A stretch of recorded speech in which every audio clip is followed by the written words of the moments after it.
Hi, I'm Patel Bhumit from SY BCom. I'm presenting on capital deficiency. Capital deficiency. When the liquidator sell all assets, he pays the debts and return the share capital. But if he does not have enough money to make the payment to all parties in full, the difference is called capital deficiency. If any equity shares are partly paid, then the amount to be called on the share will be calculated on the basis of such capital deficiency. The capital deficiency is calculated at following stages. First, when money on hand is not enough to make payment to unsecured creditors. Second, when all debts are paid in full, but money is not enough to return the preference share capital. Third, when full payment is made to preference shareholder, but money left is not enough for repayment of paid up equity share capital in full. For example, after making payment to the preferential and unsecured creditors, the amount left is rupees 2,23,264.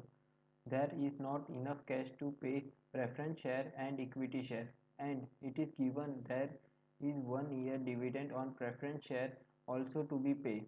There is 2508% preference share of rupees 100 fully paid rupees 2,50,000 and 1000 A equity share of rupees 100 rupees 80 paid up share 80,000.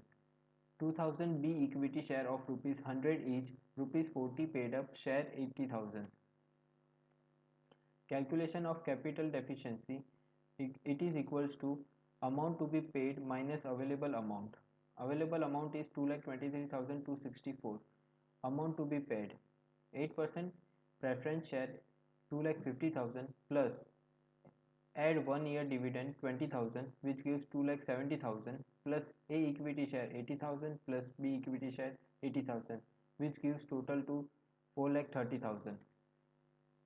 Available balance is 2,23,264 and capital deficiency equals to 4,30,000 minus 2,23,264 which gives 2,06,736. Then efficiency per share equals to capital deficiency divided by total number of shares. A equity shares that is 1000 plus B equity shares that is 2000 which give totals to 3000.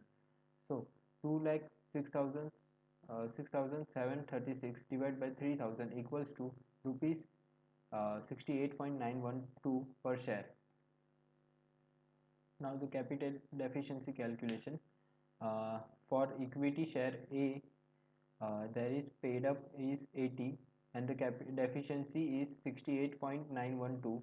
So for equity share A, there is a call for rupees 11.088 and for equity B the paid up is 40 and the deficiency is 68.912. So there is a return in capital B which is 28.912. So then by making this entry there will be no cash left. Thank you for watching this video.